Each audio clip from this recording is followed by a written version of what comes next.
Hi folks, it's Andy. Welcome to this week's Kendo Rant.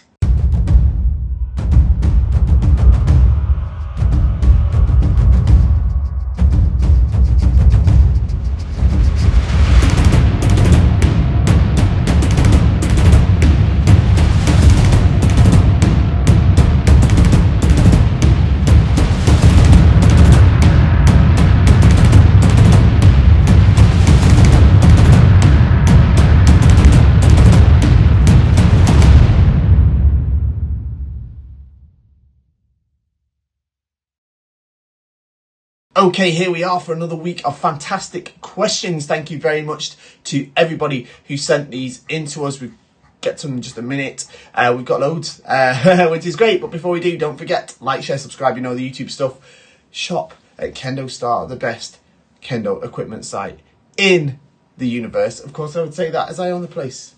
It's my company. But it's amazing, brilliant, fantastic, awesome Kendo equipment. And if you don't agree with me, of course you agree with me, but if you don't believe me, check out our Trustpilot ratings, all that sort of thing. Look, everyone's using KendoStar. It's the best place to shop, so get to KendoStar.com. And last thing I've got to plug before we get started is if you're, especially if you're in the UK, or if you're in sort of Europe, or if you're up for a travel, we're holding our first live seminar at the end of October 29th. It is going to be a seminar about how to win Shinai.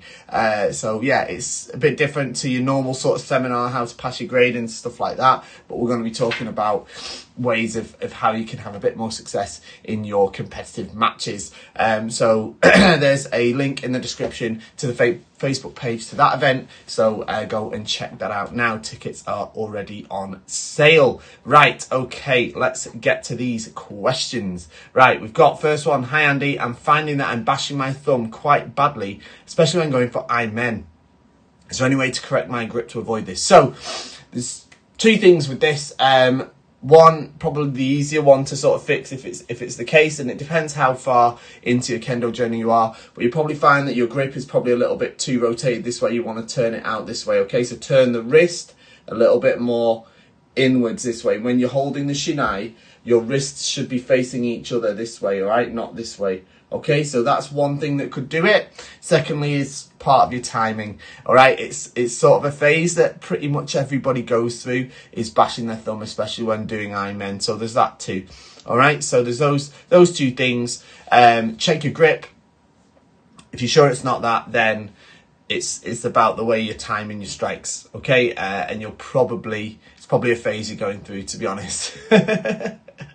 Okay, next one. Okay, I'm going to my first competition next month. Been doing Kendo for a little over 6 months, once or twice a week, recently in full Borgo. Not fully used to it yet, I admit. Any Shiai advice? Yeah, look, the thing I tell everybody for their first ever Shiai, don't lose on your voice, all right? So regardless of how the match itself goes, make sure you have the biggest voice there, all right? So big, nice, yeah, before you start, and then when you make your attacks, man, Kote, whatever you're doing, make sure you've got the biggest possible voice, okay? And don't worry too much. Just try to enjoy the experience. You'll be nervous. It's normal. Hello Andy, my question is more of curiosity. I've seen the Kote used by people practicing naginata, and they have an extra finger separation instead of only one. I've only seen this kind of Kote. I'm not sure if they're exactly the same, used by some Kenjutsu use. What's your take on that? I mean, it seems natural to have the extra finger separation, since the grip we use in Kendo is not a hammer grip but more of a pistol grip or a hand-shaped grip. But in any case, would it be against the rules to use this kind of Kote? Thank you. So, yeah, you're talking about naginata Kote. They have separate fingers. You can't use them in Kendo. They're not safe to use in Kendo. You are at risk of damaging your fingers if you wear them in Kendo. They're not designed to be hit with a Shinai. The strikes that they make in naginata are different to the strikes made in Kendo. So yeah, don't use them for Kendo. You can't use them, as far as I'm aware, as far as the rules go either. They're just not protective enough. They're not necessary either. You don't need a separate finger to hold the Shinai properly. All right, when you're holding the Shinai properly, this is a pencil. All right, when you're holding the Shinai properly, your fingers are still together. You shouldn't have a finger. A mistake I see a lot is people often hold the Shinai and have a finger pointing forward like that when they're doing Subiri or something. That's not correct. You don't want to do that, all right? You can't do that when you've got the Kote on. It's not the correct way to hold it, all right? The fingers should be together. Yes, it's not a hammer grip like this. It is a grip more like this. This is called the kirite way of holding the sword, like the cutting hand, all right? Not this way, yeah? But it's perfectly easy to make this shape inside the standard Kendo Kote, okay? So you definitely don't need to use naginata Kote, so please don't. Okay. Next one. Hi Andy, my question is about proper behaviour when Sensei give instructions. During Shugo, I've learned through observation when Sensei completes a thought and asks if everyone understands, or even just pauses, many of the gathered students will shout "Hi" as a sign of acknowledgement. In many cases, Sensei will look around in expectation of this response. I've adopted this behaviour as a way of showing attention and respect to the teaching. I was recently at a seminar when a high-ranking Japanese sensei seemed he didn't want to hear that response, even when directly asking. Oh, I can't get words out this morning. Wakarimasu ka? He would respond, "Really, you understand? Because this is difficult." Have I misread the intent of the question, or is Shugo approached differently in Japan than in the West? During regular practices, I would feel rude or inattentive if I didn't shout "Hi" in response to Sensei's question. Okay, that is a great question. Great question. So Shugo is when all the students gather around Sensei and listen to his teaching. All right, that's what Shugo is. All right, it means gather. So what you're talking about is when the Sensei says something, when he sort of asks for acknowledgement, the students say "Hi" in response, all right? So this is really common and it's super normal in Japan. It's like, it's something myself, like as a teacher, like I teach in that way, and it's sometimes odd for me when I don't get the response. So people often comment on my videos actually. And the amount of times I say "okay" in a video. So I'll say something, okay, something, okay, because that's my style of teaching, and the "okay" is the prompt for you to say "hi." All right. It has the Japanese equivalent, of course, and that's how Japanese Kendo teachers generally teach, and that's something I picked up from teaching Kendo in Japan personally. So you are doing the right thing now. This Sensei that's been like, "Really, you understand? Because this is difficult." It's not in response to you guys saying "hi." It is, but it's not. What it's in response to, this is really Japanese thing. I can so imagine this. Is you saying "hi" and then not doing what he said. Or him not thinking you're doing what he said. Or not thinking you're able to do what he said. Right, I think that's probably more like it, yeah? He's like, "Oh really? Hi? Well, why don't you do it then?" kind of thing. Is a popular, or common, I should say, response that I see from Japanese teachers, to be honest. So yeah, I don't think it's that, you know, they don't want you to say "hi." So, that's that. Okay, next one, right, let's have a look. You're going to have to excuse me today, I should have said this earlier, but I am suffering from my hay fever allergies pretty bad, so I probably sound a bit bunged up and a little bit teary-eyed or red-eyed or something, so sorry about that. Anyway, right, hey, made a little bit of a mistake and got my ears pierced and completely forgot about the fact I have to wear a men, haha. Any tips you have for wearing men over new piercing, lobe piercing? Thank you, I'm glad you clarified where you got pierced there. Love all the videos you've made. Thank you very much. As you can see, this isn't something that I can speak directly from experience for. So yeah, I don't really know. Probably, I think the best thing you can do is probably just, you know, cover them over with like a plaster or something, and then see if you can wear the men underneath it or not. To be honest, your men shouldn't press against here. We still need to be careful because it's not impossible you could get hit here, right? It's not impossible. So it might be a case you're better off giving it a rest from wearing the men until it's healed. I'm not an expert on this. I have no experience of it. But I mean, all you can do is use your own judgment. The men should not sit against your ears like this though. Once you've tied it and pulled here, the men daddy should come like this, so they shouldn't actually be touching here, all right? And you shouldn't get hit here, really. You shouldn't. But it's Kendo, right? So you don't know what could happen. So yeah, I can't give you much more details than that, I'm afraid. Sorry. Okay, next one. Hi, Fish Sensei. I hope you're well. Recently attended a seminar and got to do Jigeiku with 2 7th Dan Sensei over the weekend, as it was absolutely wonderful. Great. One said, my Kote strikes need work and was wondering if you could go over a couple of common, perhaps uncommon Kote mistakes people of lower downgrades do. Strikes that look okay but do not score Ippon. The other sensei told me that he'd seen me train earlier and was impressed but did not give me any specific feedback. I wanted to be glad, but it got me thinking something one of my peers told me, who insisted that usually when Japanese sensei don't give specific feedback about your kendo, what they mean is you are horrible, train harder. Is there any validity to this stereotype? Okay, that's a good question. Right, so first part about your Kote strikes. The main things people get messed up on with Kote in the lower downgrades is kikentai no ichi, alright? So people often stamp before they hit with the Kote, so they're not launching off the left leg first before they start to strike. They start to strike and then jump forward, and then of course the right foot lands well before the strike. Second would be I would say the ashsabaki after striking. A lot of people hit and then sort of waddle or run forward instead of using the smooth suriashi, okay? So they're the two main things, to be honest. Other than that, obviously, tenuchi. Some people bash at it, some people don't hit it with enough crispness, if that's a word. Yeah? So you've got to find that balance as well to practice your tenuchi. About the second one, that's an interesting one. Okay, so there is a stereotype, and there is truth in the fact that if a Japanese sensei is like, oh yeah, well done, it can mean that either they don't think you're worth giving advice to, or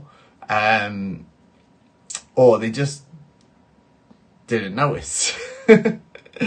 I don't think that's the case in what you're describing, though. They don't usually do that so much with non-Japanese people, because it's a really Japanese thing to do, especially in a kendo context.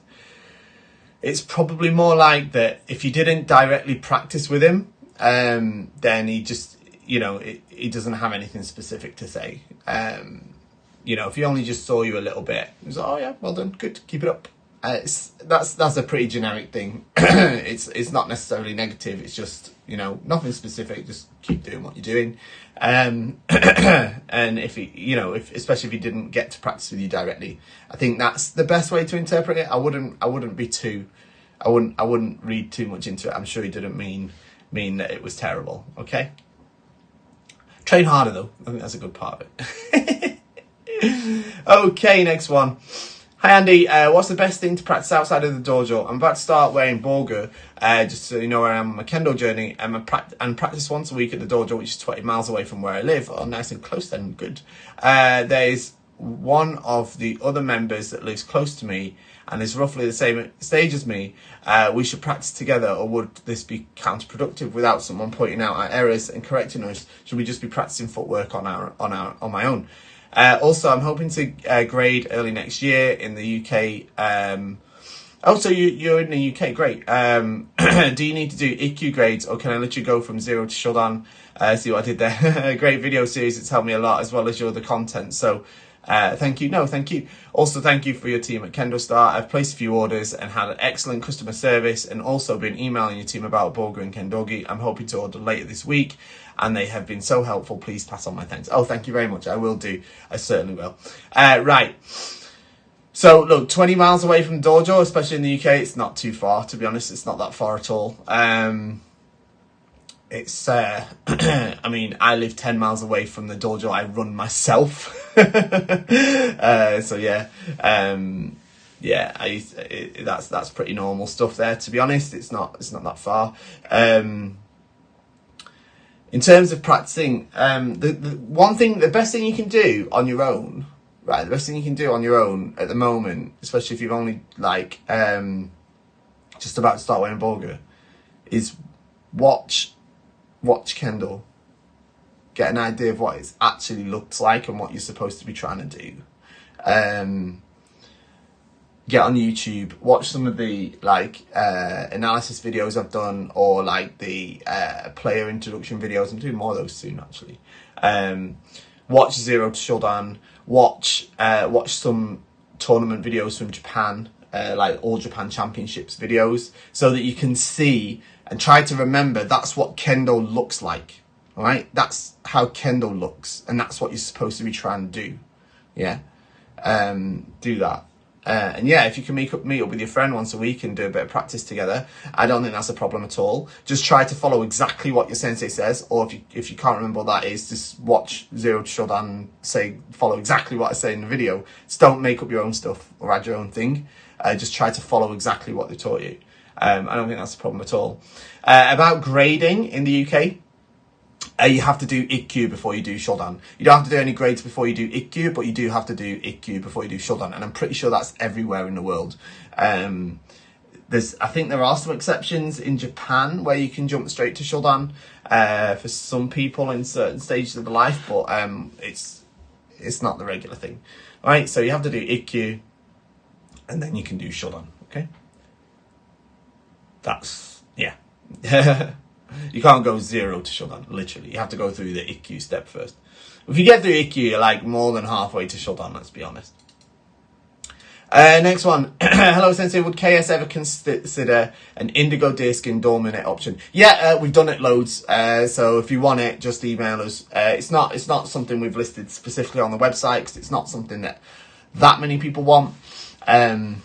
It's something that I think a lot of people, if I put it on there as a sort of website option, I think a lot of people would buy it without realizing exactly what it entails. An indigo dyed disc in Domine, it rubs off on everything for a start, and obviously it's not quite as durable as a Kurozan version. So yeah, and of course we do the synthetic deerskin ones as well, with like the Kamui and the Victory boga sets. But if you wanted real deerskin on any of our boga sets, of course we could do it. You just drop us a line, we'll sort that out for you. Okay, next one. Hello again, Andy. Like my friend who commented last week, I'm getting ready for an AUSKF seminar Shinsa taking place next weekend. We're lucky in that we have the pleasure of being instructed by Isato Matsuda Sensei, Hanshi Hachidan, wow, Toshiya Ishida Sensei, Hanshi Hachidan, and Tanetoshi Terachi Sensei, Kyoshi Hachidan. That's amazing. That is one brilliant set of senseis there. But this has also made me incredibly nervous. I know what I need to do for my exam, and I feel that I'm prepared for it, but I'm more concerned and unsure about what to do during Jigeiku against these Kendo gods. Should I be trying to do the same kind of big Kihon strikes like in my exam? Ooh, you're gonna stir up the controversial monster. Or should I attempt to turn up the heat as much as possible, even though I'm sure I'll get demolished either way?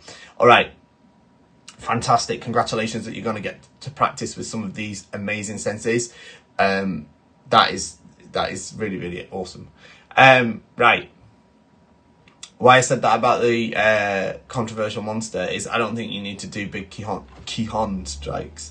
I'm not saying that towards you. I'm saying that towards the massive misnomer I think is out there, that you have to do these big, massive strikes in your grading exams. Now, look, I get for like Ikkyu, like it's easier for some people to show that they can do men strikes with Fumikomi Enki Kentai no Ichi if they use a large swing. Fine, I guess. But if you can do the small swings, like There's nowhere in the grading criteria that say you have to do the large swings. Like, nowhere. Large swings aren't intended for tachiai. They're intended for for kihon, to help you develop your technique, for things like uchikomi kirikaishi, to help you develop your correct tenoichi, your body movement, your striking ability. In the tachiai, you're supposed to use small strikes. But anyway, I'm not going to throw you off too much. If you want to do the big strikes, you do that. If that's what everyone there is telling you to do, do that. But when you're doing jigeko against the senseis, you don't need to do that. Just use the small strikes and just make spirited strikes, mainly just at their men. And don't worry if you get, receive the strikes. You are not going to beat them. So don't try to beat them. Try to use them. All right, for your improvement. That's what senseis are there for. They're not there for you to put down or to beat like a boss in a video game. They're there for you to use in order to polish your skills, and that's why you're best off. Like, look, if I was going into senseis like this, like, first off, I'm only going to strike men and maybe the odd kote strike, maybe. I ain't going to be whipping out ski and gakudo and all these sort of nonsense waza. They're not nonsense waza, but against the sensei, it's not going to help me. It's not going to help me. Yeah, we've been into that before anyway. But yeah, but you don't need to worry about making big massive strikes to them either. If you do, the likelihood is that if they bother, they might tell you not to do that. But I wouldn't. I just use your small strikes and just make sure you're using loads of spirit. And steady, throw everything into them. Don't worry about getting struck. Okay, last one. Here we are. Okay, it's this one, right? Is this Hansoku or not? Ha ha ha. Okay, so borderline question then. The ski Uchiyotoshi men from Jordan. Some people have said that the said Uchiyotoshi with the bottom of the forearm on the argument that your forearm is on the mune of the blade. If you were shimpanning a Jordan match and someone did the forearm Uchiyotoshi on the ski into men, is that Hansoku or not? Or is the grabbing aspect, is it the grabbing aspect that's Hansoku? Just trying to understand the nature of the Hansoku. Okay, let's give you some context to this. This was a post, you posted a link. I'm not going to post the link, I'm not going to play the link, I'm not going to give it airtime, because I don't like that sort of stuff. Like that sort of messing around. It's not Kendo, it's like just messing around. So anyway, you posted a video of somebody like using their hand to bat away the opponent's shinai whilst they use their right hand to club the other guy on the head. And like there's some sort of discussion surrounding that for some reason as to whether that's Hansoku or Ippon. Well, first off, it's not Ippon. And secondly, like, how is it Ippon? Anyway. Yeah, of course it's Hansoku to grab at your opponent's shinai. Alright? It says that in the rules. It says if you grab at the opponent's shinai, it's Hansoku. So I think the person was in Jordan or something, and they like I say, they were batting away at the shinai like this with an open hand. All right, so this is grabbing at the shinai. Like you could be like, oh, well, actually, it's not actually grabbing; it's just bashing away. It's like no, no. Like the reason it's not allowed to grab at the shinai is because it's not fair to do that, and this is in the same category. If you've got a brain, you can realise that that is also the same sort of thing, right? It's the same sort of thing. Okay, so yeah, it's obviously Hansoku. And then what you're talking about then is the other point of there is an element of a Jordan technique where as they come for katatetsuki, for example, you do the katate men. And as you do that, the sort of shape of the technique leads to the top of the kote or the forearm, deflecting the shinai from above and striking the men. Of course, that's not Hansoku because you're not grabbing at the shinai, right? That's what the rules say, grabbing at the shinai. Anyway, but it's not Hansoku to do that just because you happen to touch their shinai. because it's part of the sort of element and the technique. The sort of, to be honest, deflecting the ski is not, I mean, it's part of the technique, but it's not the main sort of aspect of it, is it? You know, it's not the same as grabbing at it with an open hand, yeah? So, like, from a common sense point of view, yeah, that's not Hansoku, is it? Whereas trying to use your hand to just deflect the other person's shinai, so then you can then just bash them in the face with the holding it with the right hand like this. Like, it's just that's not Kendo, is it? Let's be honest, it's not Kendo, is it? So, yeah, there's a distinct difference there in the kind of the concept of the action that's going on. Having said that, let's be honest as well, this idea where you do the kind of strike and deflect from Jordan, where they do Kote Disk and you do the strike where you knock it out of the way and then do the Kote Diman as well, it's mega rare, innit? Let's be honest, it's mega rare. It's mega rare.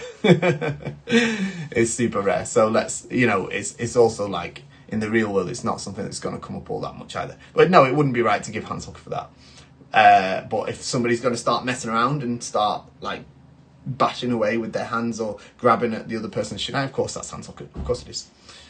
So that's it. Thank you for joining me today. Quite a short one today, but some great answers. Thank you for putting up with my bunged up hay fever voice. And yeah, have a great weekend. Do lots of Kendo. Shop at KendoStar, and I'll see you all next week. Bye bye.